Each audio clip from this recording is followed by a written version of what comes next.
Okay, a few more people are coming in. Okay.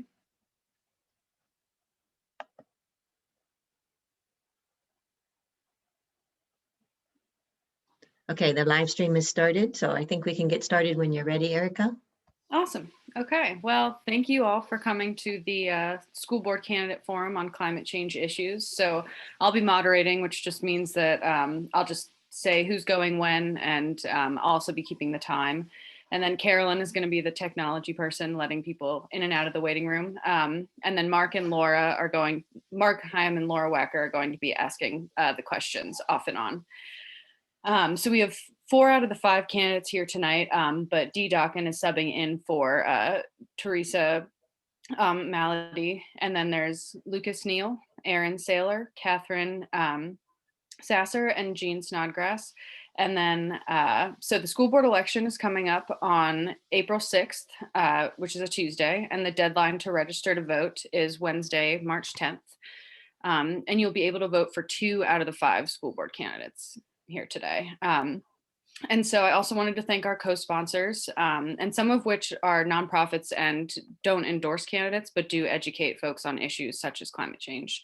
And those co-sponsors are Sunrise Movement Columbia, Citizens Climate Lobby of Columbia and Jefferson City, Mid-Missouri Peaceworks, Renew Missouri, CoMO Transit Justice, and Sierra Club Osage Group.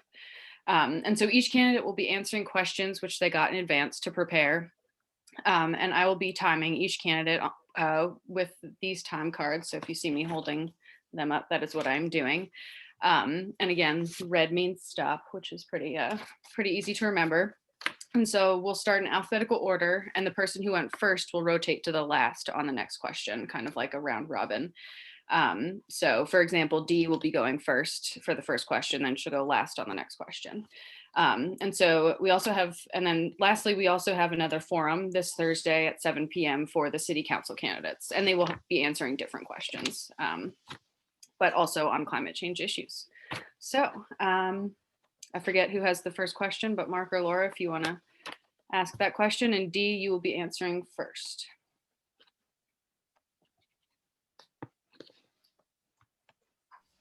All right, that would be me. And the first question is a 2-minute question. It says, children are our future, and as such should be properly educated about the planet, the impact of human activity on the climate, and the challenges humanity will face due to climate change. Would you support a curriculum at all age levels which would educate students on climate, sustainability, and consumption issues? Alrighty, so Dee, you can go first, and I'm going to start timing you now. You're muted, Dee.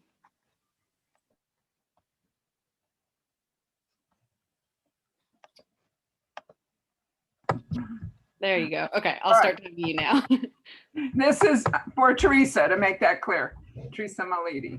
Yes, currently at CPS, environmental and human impact standards are in every grade level and on the state assessments, the MAP tests. The standards and assessments get past the recognition and doom and gloom phase and instead focus on teaching the students how to recognize problems and suggest and advocate for solutions. I've been told by CPS administrators that students and teachers are actively pushing for more environmental programs in schools. And of course, our new nature school will be all over these topics. In addition, the push for place-based learning is growing strong. It was just at Fairview initially, but now we have requests from 2 Mile, Russell, West Boulevard, and Blue Ridge administrators that are wanting their schools to convert to place-based.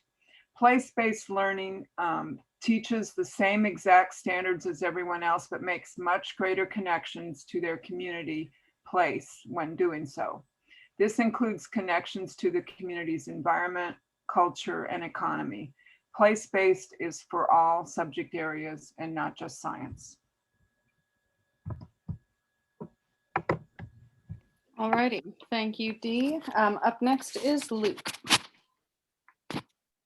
I am definitely in favor of upping our game in this area. I think particularly in the area of consumption, the old mantra of reduce, reuse, recycle is important. And I think most of our efforts in CPS have been on the recycle end, which is actually very inefficient and very unproductive.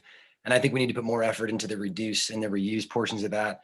I think living in the society we live in America that's very consumer driven, kids are constantly bombarded with messages every day about to consume more, consume more, consume more. And I think a counter message to that is really important on environmental issues. I know in our household, we've been waging a war against plastic for the last couple of years, headed up by my wife, and have really been going after mostly our soaps and detergents and switching over to bar shampoo, which I thought wasn't going to be a good thing. Actually, I would highly recommend it. And the reality is, like, a lot of kids don't grow up in households where that's happening for a variety of reasons. And so I think doing this in the public schools is really important, because our role as caretakers of this planet is essential to just being a member of society. And so I think as we prepare kids for a life of learning and just being citizens of this world, it needs to have more of an emphasis.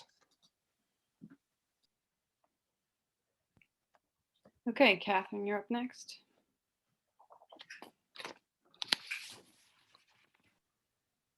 I'm Catherine. I use she and her pronouns. I get really excited to talk about curriculum because I'm a teacher at heart. I got my start at CPS. I absolutely think that adding climate change conversation to our curriculum across the board is essential. I have 3 children that are school aged or yet to be school aged, and I want them to be well versed in understanding not only the universal reality, but their individual impact on our climate in a way that I wasn't when I grew up in my school and education. When I was a teacher, I taught world history, and we definitely covered kind of integrated concepts around climate change and environmental sustainability. For example, we talk about the Industrial Revolution and how the Industrial Revolution was a momentous shift in the way that human beings relate to their environment. And that's not just in history, that has an impact on every decade and generation that has come since then. When I worked in international schools, I actually had a chance to develop a middle school curriculum that centered the United Nations Sustainable Development Goals about clean water and food scarcity and climate change, and had those students think about the local changes they could make in their community to start supporting those goals with their action. I currently run a federal grant where we talk and work through place-based issues and work in rural schools and communities to help empower students to do the same. So I think that these initiatives are happening at CPS in classrooms or in certain schools. And the question now is, how do we move from classroom to classroom or school to school and make it a district-wide systematic initiative to make sure this is integrated K through 12. Okay, and on to you, Aaron. Hi, I'm Aaron Saylor.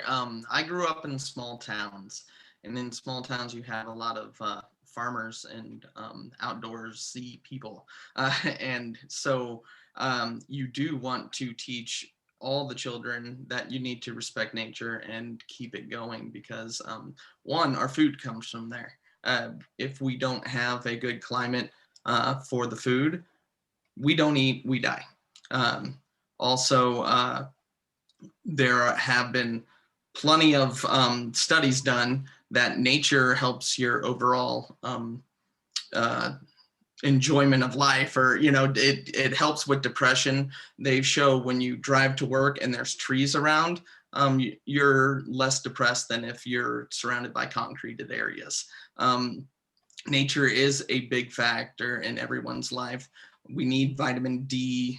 We need just to live healthily. So if we let the earth die, if we let it overheat, we lose food, we lose our place to live. And then also the children, they won't have anywhere to have their children and their children. So it is important. It's important for them to learn that they do need to live sustainably in this environment. Okay, and then Jean.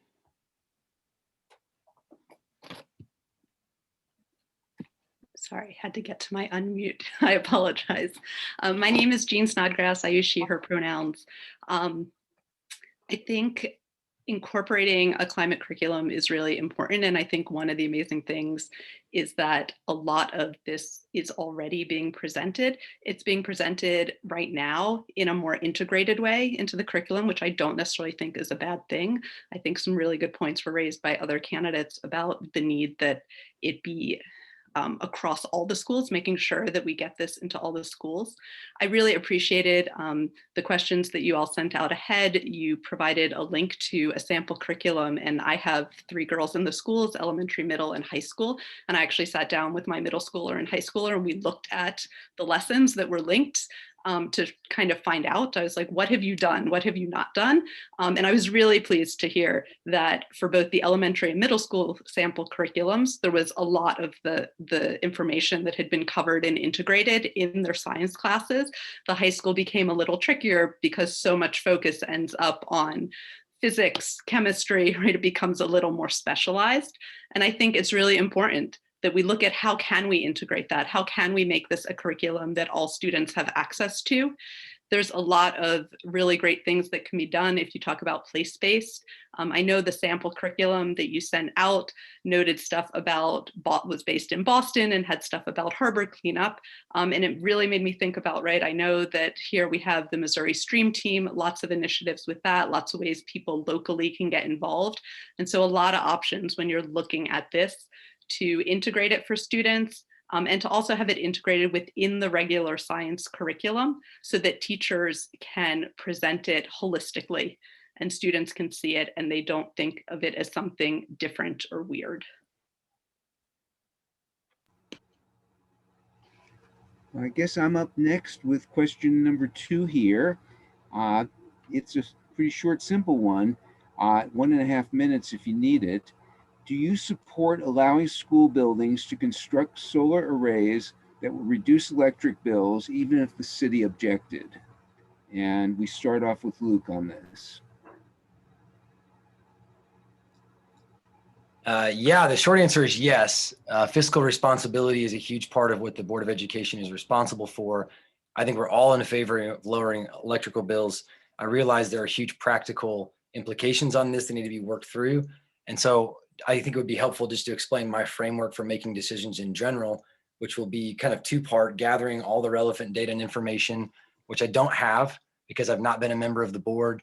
I've not spoken specifically to our chief operating officer or to Charles Ostrike, who is our facilities and building supervisor, about why we're not making progress in this particular area. But those are conversations that I think would be important. Obviously, building bridges with the city to understand what are the obstacles we need to overcome there. But my heart in all that is, yes, reduce consumption, absolutely. Look for alternative energy sources. And if we can integrate that into our schools, we have over 2 million square feet of roofs on our buildings and CPS, which is pretty significant. Okay, on to Catherine. Yeah, thanks for this question. So this is definitely a complex and layered question. And the first thing that I do when I look at a question like this is get curious. So looking at the major players, why and how does the city enter into this conversation, and what are the objections or complexities around their objection? What is our school district doing to make sure that we're moving forward in terms of being more energy efficient? And then also thinking through, how do we utilize efforts within our district that exist right now to help push this work forward? So one way we might do that is to tap the Columbia Area Career Center. Can we get opportunities to teach the skills inside of our school district around solar energy and building solar panels?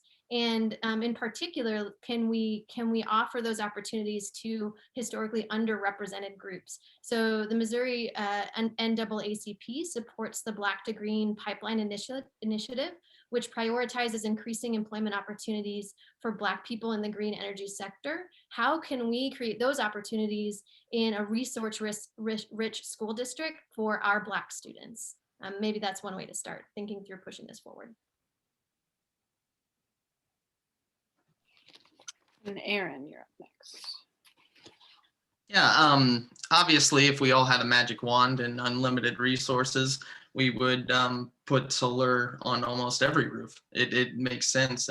All they do is catch heat. Roofs catch heat, which heats up the house, which uses more energy. So, I mean, obviously, with the mindset of cost benefit analysis, if it were cheap and easy to do, I would think it would already be done. Now, hopefully there's some bond issues that you can get into to help pay this for this stuff. I'm kind of perplexed why it hasn't been done unless it was a monetary issue. That would be the only one that I could see stopping them right now. The other thing with the city, I would need to see why they opposed it. What were the reasons they opposed it? I'm not going to say we should go against experts in the city just so that we have solar arrays. If they say it's too dangerous to have, or you're not going to get as much benefit as you think you will, maybe they have real reasons on that.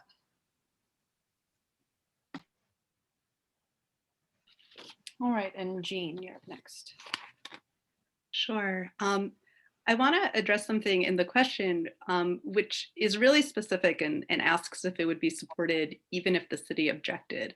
And if I'm going to be 100% honest, I have to say that I don't support it if the city objects, because the school is part of the community and the school needs to find a way. The school district is liable and has to follow the rules and the building codes and the various things. That said, I support the use of solar energy and ways that we can make our buildings more energy efficient and ways that we can reduce our energy consumption. And so I think a really big piece of it is, how does the school community, the school district, work with the broader Columbia community to figure out how we make it happen and what gets done. So we all have to follow some of these rules. If we don't agree with them, we have avenues that we go through. We need to be able to cooperate, to work with the city, to figure out objections, to figure out what is the best way to move forward so that it gets done in a way that is helpful to the full community and has a long-lasting impact, right? We don't want people then coming back and saying, you can't do this, or trying to block other construction, right? Or any of the other things. It's symbiotic.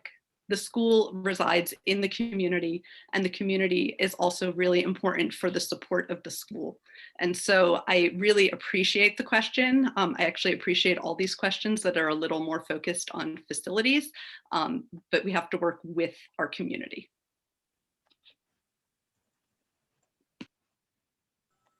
Okay, back to you, Laura, for question 3. I have to speak. Oh, sorry, Dee. I apologize. Go ahead. Teresa Malidi needs to speak. She says, unfortunately, solar installation on roofs have been viewed as less than desirable for the district, not from an energy point of view, but because of the additional traffic on rooftops and additional penetrations in the roof membrane for mounting panels, maintenance, and repair. Roof repairs for schools are extremely expensive. It depends on the building location, but in many cases, the only area large enough for the solar arrays would be the roofs.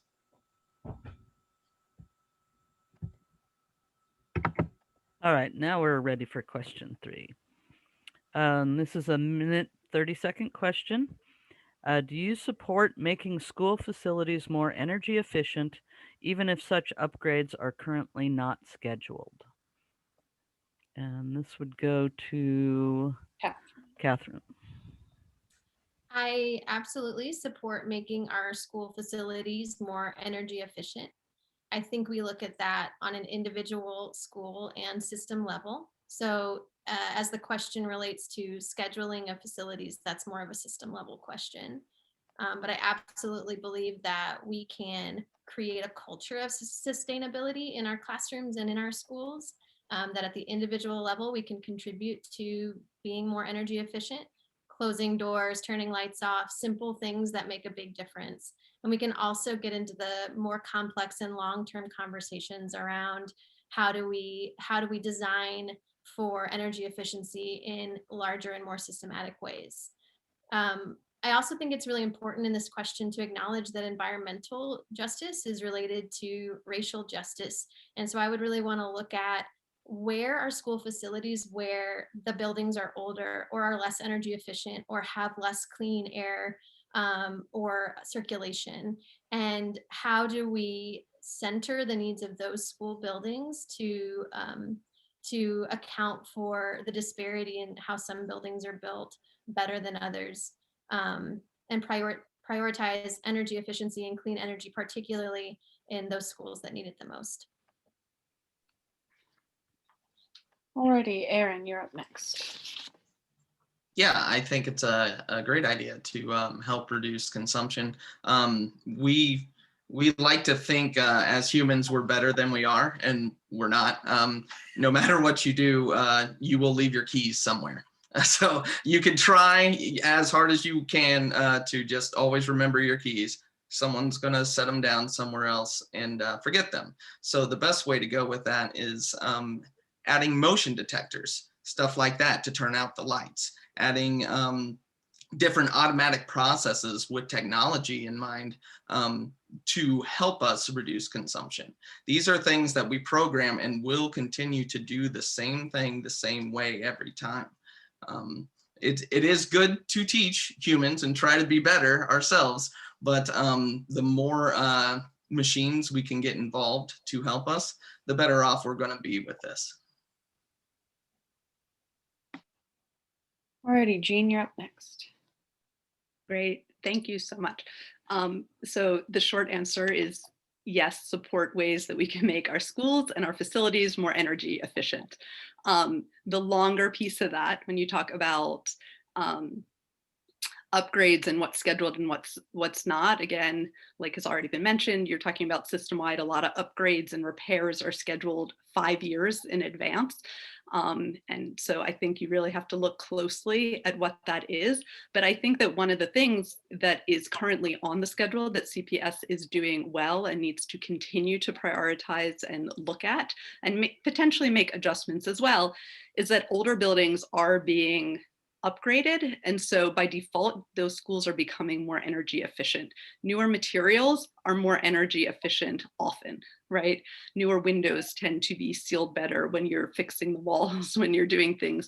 It also has to do with ADA accessibility in a lot of the older buildings. It has to do with, as Catherine mentioned, right, air quality.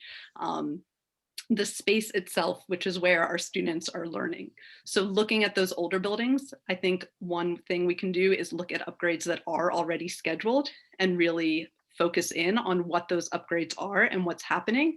And then also look at newer buildings that are being built and make sure that we're using materials and we're using putting in energy efficient systems so that it's already in place and we don't have to go back and redo it afterwards.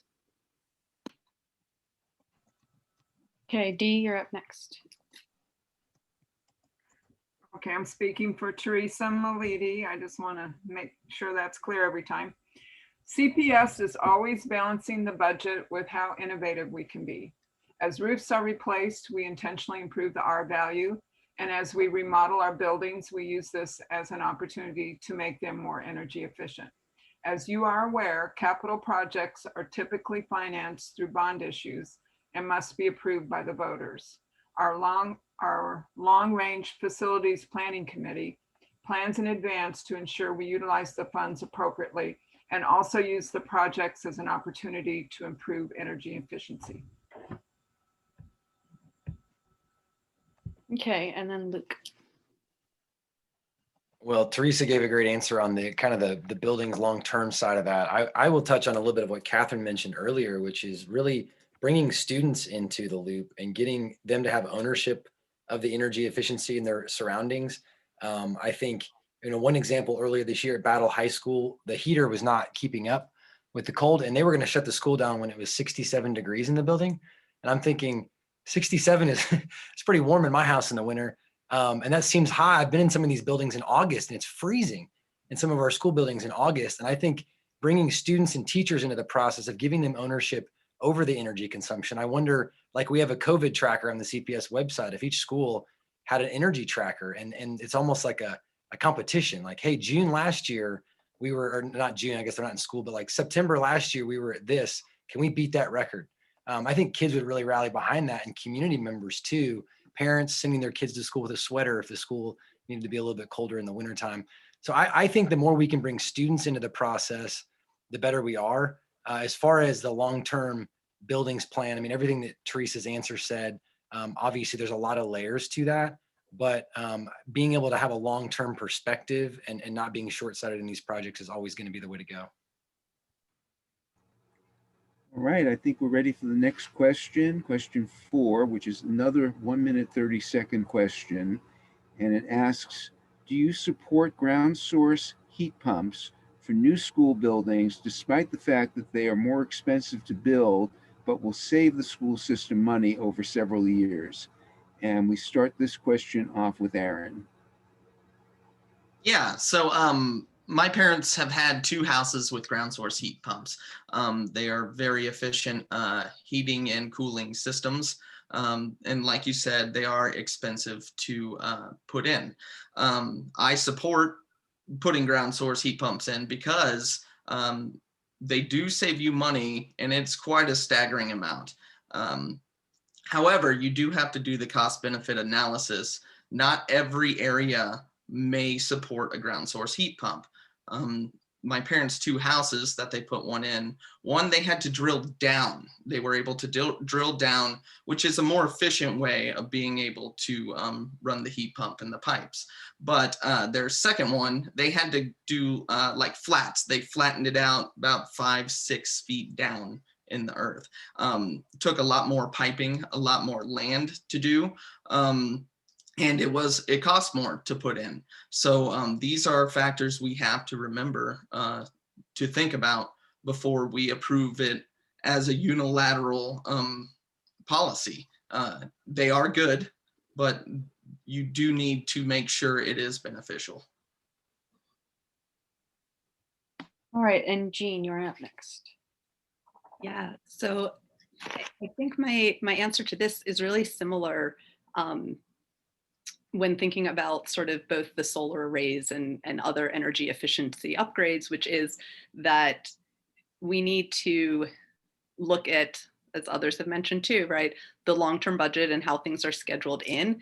And we need to look at what is best for each school, for each facility, for each place, what's going to be best.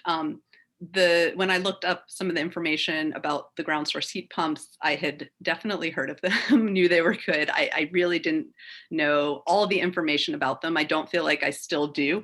But you see a lot of different numbers. So one site says you recoup your cost 5 to 10 years. Another site said 4 to 15 years, right? That's a significant difference when you're looking at the expense of something like that, especially in a larger commercial building. You're not talking about just a residential building. I would most definitely support, again, like I said before, looking at energy efficient options within all of our upgrades and for all of our new buildings. And I think ground source heat pump is one of those options that we should be considering and that we can be asking our contractors and folks that provide bids to look at so that we can make that cost analysis, look at it and see what is going to be best for this particular building in this particular place as we go forward.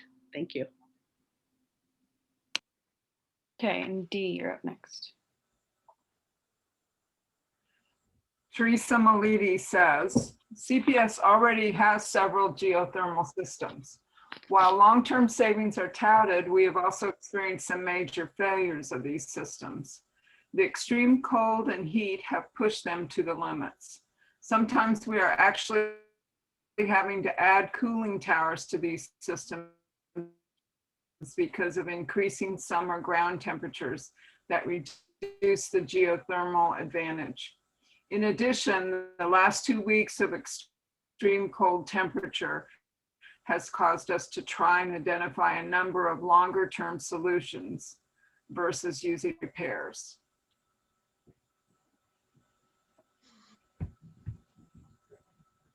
All right, Luke, you're up next. I don't know much about ground source heat pumps. I'm going to save everybody a lot of time tonight and just say, if it saves money in the long term, I think that's always worth considering. If it saves energy, I'm all about it. I'm gonna bow to Teresa on this and say she's got a lot more information than I do on this topic. And it sounds like it's not a perfect solution, but it's definitely worth something considering if it will save us money long term. And Catherine. Like Luke, the extent to my knowledge is that I know one person who has ground source heating in their home. So I'm not going to try to be the expert in this category. What I can say is that as a school board member, I would want to take complex decisions like this and take a community partnership lens. So who are the people at the table who have the power to make decisions in our district and are considered kind of our internal experts? Who are the people in our community or organizations or businesses that have been doing work in this space, and how can they consult with us to help us better understand the benefits and limitations to this system? Who are the most impacted people in our community by these decisions, and what are their priorities around allocating funds and resources to this kind of system? So I have a lot of learning to do around this, but would want to pull in folks from all areas and expertise to try to solve the problem together. All right, it looks like we're ready for question number 5, which is a 2-minute question. One important area in which we could reduce CPS's carbon footprint is transportation. This includes student as well as employee transportation. What steps would you support to reduce per person vehicle miles traveled, including promoting walking, bicycling, carpooling, etc.? There is currently a state law prohibiting schools from using public transit buses to transport students. If this law were repealed, would you support collaboration with Columbia Transit? And I think we're on Jean. Good to start, Eric. Awesome. I feel like this is really very much connected, but also definitely 2 questions. And so I'm actually going to start with what I think is the easier piece, which is the second half first. I very much, if it were possible, would support collaboration with the city. I think that our city could do a lot to improve its bus system, to make it more efficient. And one of the ways that can happen is if there's more folks riding it and more routes. And it seems really logical that this is something that where this school district could work with them if it were allowed by law. I grew up outside Philadelphia in Pennsylvania. I knew people growing up in the cities that took the public bus to school. It's certainly possible, and it certainly has worked really well in other places. To the other piece of the question, which is how do we reduce carbon footprint? How do we start to look at this and reducing miles traveled? I think that this is actually a little more complicated because the really easy answer is to simply say, we'll make all the boundaries just about whatever school you're closest to. But we know that that can create some different issues when you're talking about equity as far as socioeconomic and racial equity and diversity within the school buildings themselves.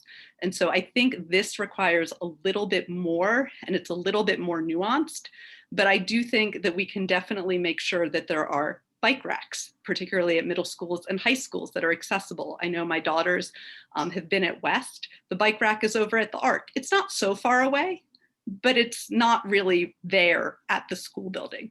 So small things like that can help to encourage folks, asking staff to carpool, looking at how we allocate bus routes, what happens with bus routes, how students are picked up, that sort of thing.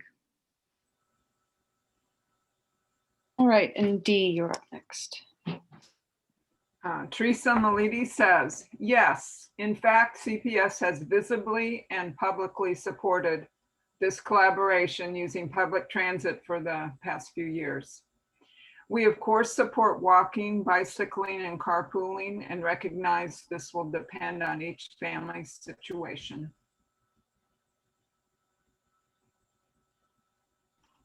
All right, Luke.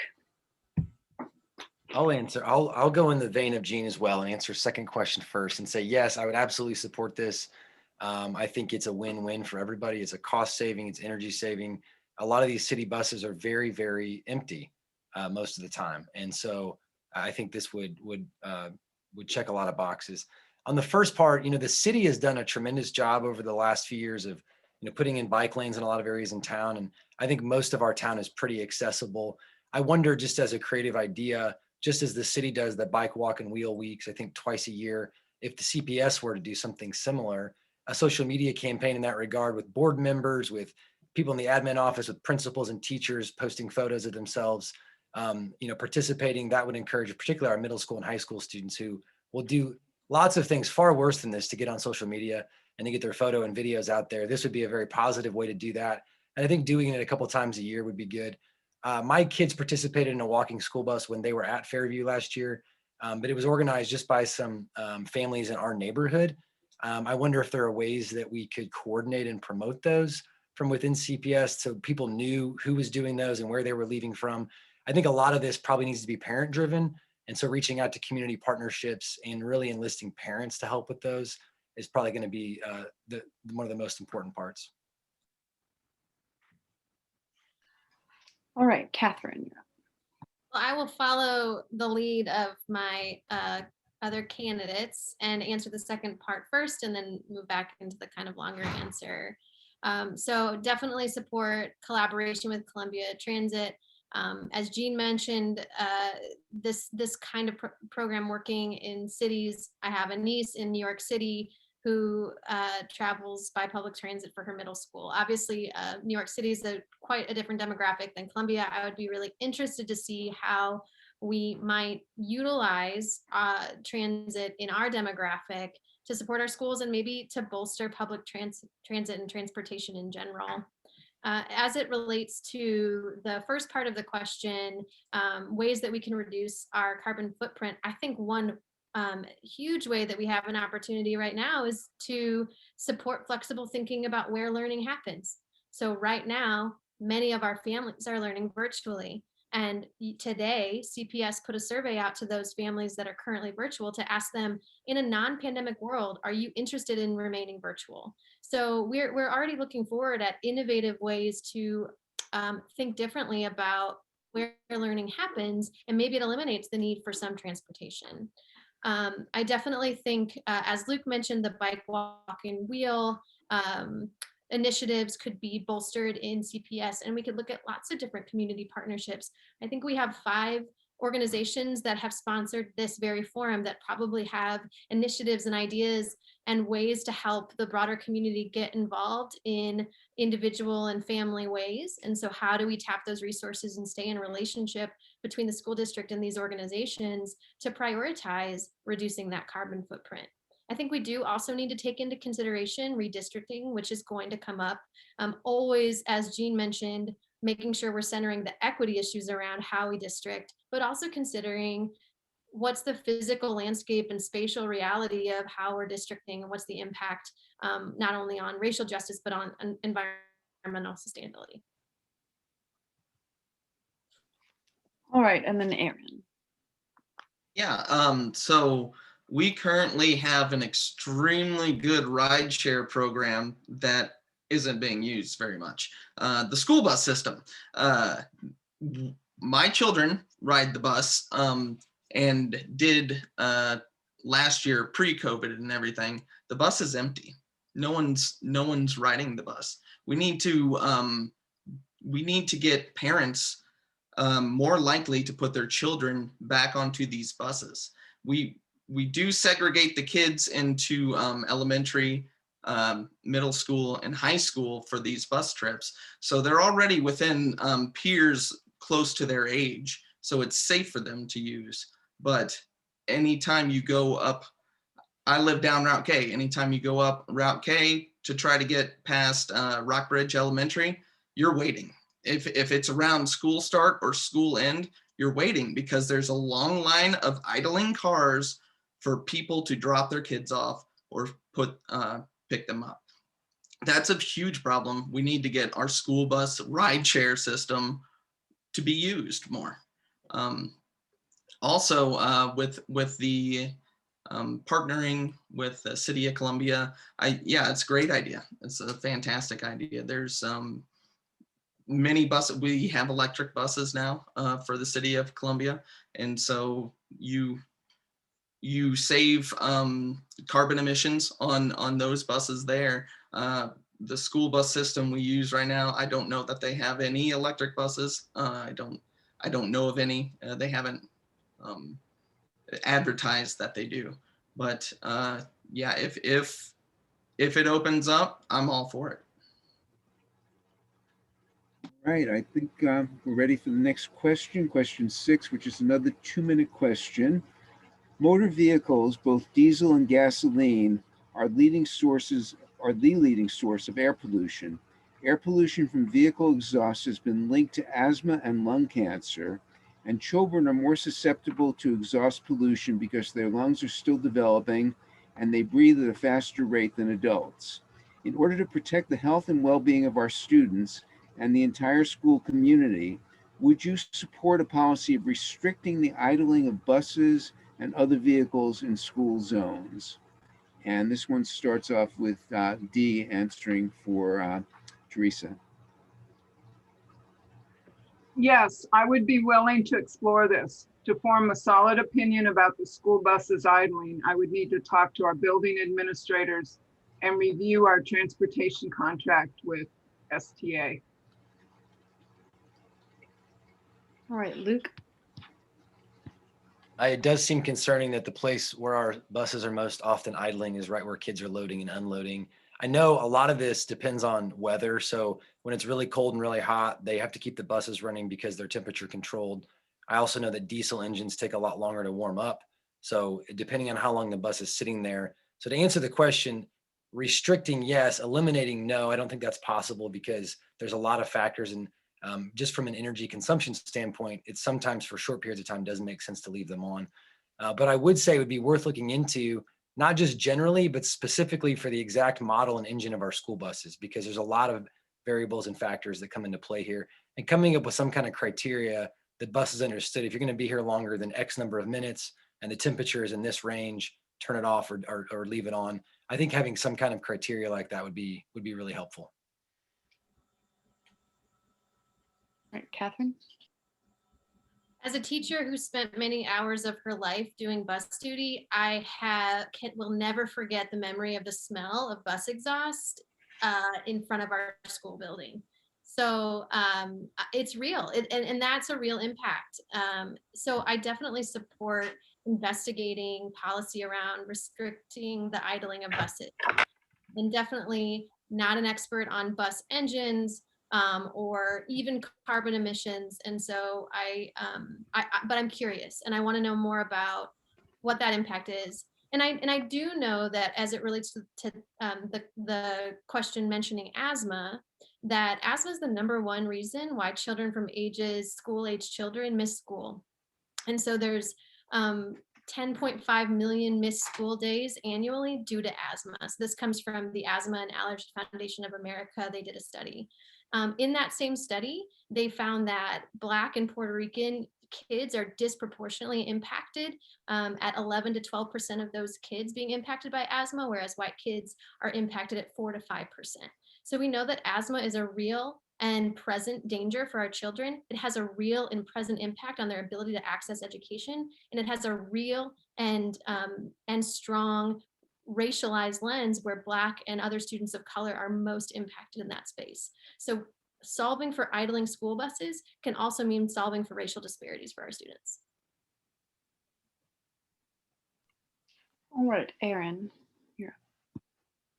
Yeah, so I appreciate the links that you guys sent out with this question. There was a lot of very good information in those. I think it's quite shocking after reading those that we don't have a policy in place. The wear and tear on the engine is less.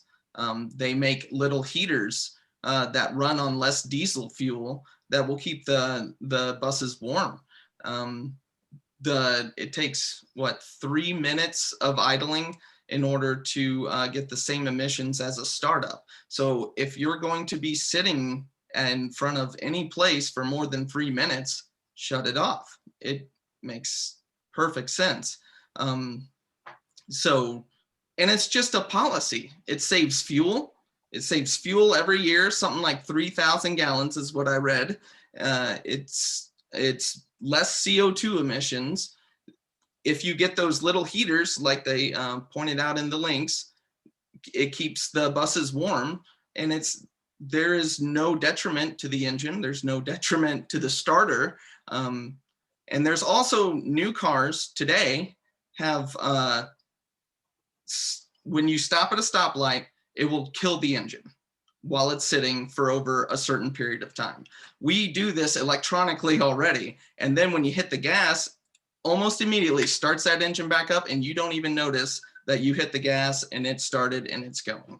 So if we can look into those types of things, like I said before that, no cost to us. It's only savings. So that makes perfect sense to make that policy. All right, and Jean. I think this is like an amazing question because you probably just set a new policy, because I think you have all of us that essentially said we agree with this idea, right? That it seems like a great idea. So yes, I would support looking into it. I would support a policy, assuming that we could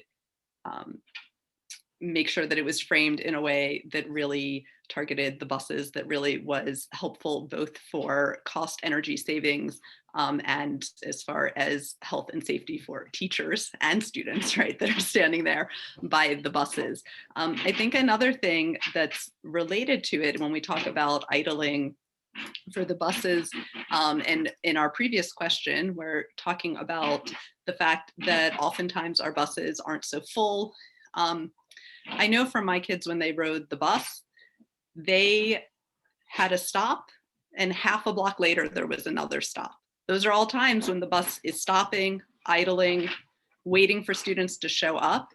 And so I think beyond just idling in front of the school, there are also other things we can look at that could potentially affect cost savings, although it is contracted, right, with STA. So the cost savings is a little bit more to them, which hopefully would make them want to do it.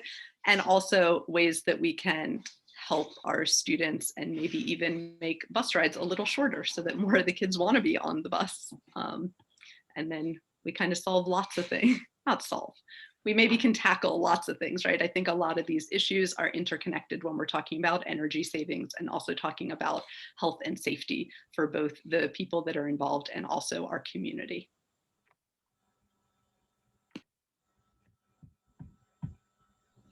All righty, Laura, you're up with question 7. All right. This is a 2-minute question. Food production, processing, distribution, and preparation, as well as food waste, all have significant climate footprints. Many variables are in play regarding our food footprint, including where and how food is produced, as well as dietary choices. CPS provides thousands of student meals each day. Do you think CPS should be taking climate footprint into account when it comes to its dietary operation? Are there other ways, including but not limited to more school gardens and composting programs, which you would support? Luke, you're up first. Yeah, again, I don't mean to keep coming back to this, but I think the ownership piece is really important when you talk about community gardens and composting and bringing not just students, but their parents into the loop. My kids were at Fairview last year, which we mentioned earlier is the place-based learning school. They have chickens there. They have all sorts of things happening, but it requires a lot of volunteer help. And that's not possible at every school. Just like PTAs, there's higher parent involvement at some schools than others. And I think that needs to be taken into account as we try to partner with other local organizations and even local farmers. Just one example, more on the composting front. I work at a camp for my job quite a bit in Minnesota in the summers, and they a local pig farmer came every day to pick up a certain amount of their food. So they had 3 buckets. When we cleaned up meals, you had a compost bucket, a pig food bucket, and a trash. And every day the farmer would come out and pick up the pig food, and it was kind of a win-win. And I know, I don't know a lot about chickens. I think they can eat a lot of that stuff. So I'm wondering if we can the schools where we do have chickens, and I know there's more and more. I know 2 Mile Prairie got some last week, it looks like. If we can kind of, include a lot of these things. But like I said, the sustainability part of it is hard because it relies so much on volunteers. And then you have, some parents that are excited or teachers that are excited, and they leave or they graduate. And then what happens to that community garden? What happens to that program? So I think it will take a very, very intentional effort, probably mostly on the building level, which falls a lot on local principals. I do think, however, the school district can provide the resources. Like you reach out to tool rental companies and say, hey, can we get some garden tillers for this school? Can we share tools and resources to help pull that off and make it easier? I think the answer is yes.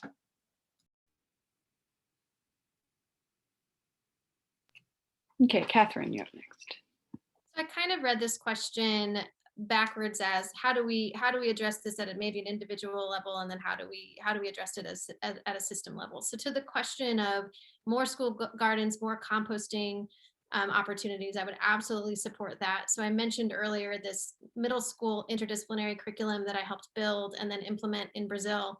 And by the time we had completed this curriculum, we had 6th, 7th, and 8th grade students in Sao Paulo, Brazil, which is bigger than New York City, building gardens on the roofs of their schools and going home and doing food journaling and diaries around their food waste.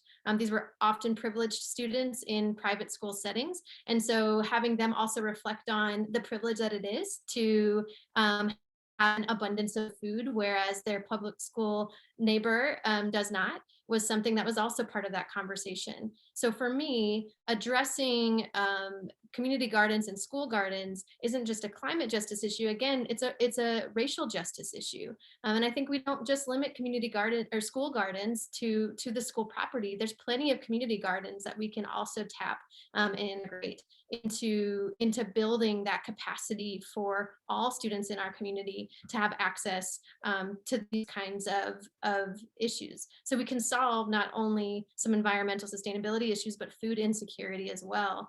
And then at the system level, this question and all of the other questions that you have posed that have been such a learning experience for me makes me wonder, to what extent does CPS have an energy audit? And how do we frame these questions through an energy audit? And how do we make priorities about these really important, essential, critical items to sustain our Earth through looking at what we are already doing, where we're having problems or challenges, where we can innovate and where we can move forward. So I'm really curious to dig into that and try to understand better how CPS is being really proactive with energy auditing and understanding where those buckets are and how we need to move forward. All right, and then Aaron, you're up. Yeah, so going back to the small town farm area I grew up in, they do a lot of farming, a lot of planting, growing, stuff like that. It is good because you have fresh fruits and vegetables right next to you. So I do know some schools have land attached to them and around them that Columbia Public Schools owns. And so they do have some areas that will foster this type of in urban farming. But with the composting, you do have to be careful where you set those because they create a lot of heat. If you put them too close to a building or something, it could heat up the building. So, but you compost the old food, use it as fertilizer onto the farm and garden, and it helps that grow. So they do work hand in hand really well. It helps kids in what are they, food deserts, get fresh fruits and vegetables. All right, Jean, you're up next. Great. Thank you so much for this question. This is actually really kind of near and dear to my heart. Before coming to Columbia, my husband and I lived in Northeast Missouri, where we did some organic farming and we owned a restaurant. And my husband has been cooking for years and years. And so we've been looking at food sustainability and the energy and things connected to it for a while. So I have to like rein myself in, but I'm really excited by this because first of all, I think that like everything else, when we're looking at these system-wide pieces, it is a lot. It is a large department. I know when I had a chance to talk to Randy Gooch, the COO, and dietary, right, falls under him. He talked about the way that they work, and this is a department actually within CPS that is budget neutral. So that's one thing to keep in mind when we start to talk about shifts, that this is actually a mandate that they have to be budget neutral. And so that doesn't necessarily change anything if we want to put in more gardens, more composting, things like that. But when you start to talk about the actual food that is being served, it does have potential impacts. Grant Montessori had a program with Cafe Berlin, a healthy lunch program, which was really great that people really liked. They were able to bring some different foods in and start to introduce younger kids to less processed foods, start to talk to them about nutrition at an earlier age. It couldn't really be expanded because of capacity, both for Berlin and for staffing with CPS. But I know that the school now is buying produce from local farmers, trying to grow farm to school. They also have a position funded by Children's Services to teach elementary schools about nutrition, all of that. I think you can also do things like, for many of us that have spent time on the Mizzou campus, trash cans, for example, at the high schools, there's no reason they couldn't have like the trash and the recycle slot, right next to it, that sort of thing. So, sorry, I ran out of time because I love this one. No worries. Alrighty, Dee, you're up next. Oh, okay, Teresa Malidi says, yes, I am supportive. You may know that last year CPS started a composting and recycle program. Unfortunately, the pandemic put this on hold for now, but we hope to restart the program next year. Schools do produce a great deal of trash. The City of Columbia has done trash audits at several of our schools and found that more than 70% of our waste should have never made it to the dumpster. We will continue to look for ways to improve and reduce the amount of waste. Alrighty.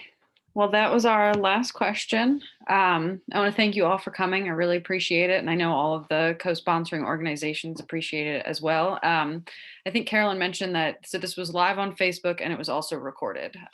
So this will be available later that you can share with folks. And I just want to remind you all again that we're having a City Council climate change issues candidate forum on Thursday at 7 p.m. as well. So awesome. Thank you, everyone. And yeah, have a great night. Thank you so much.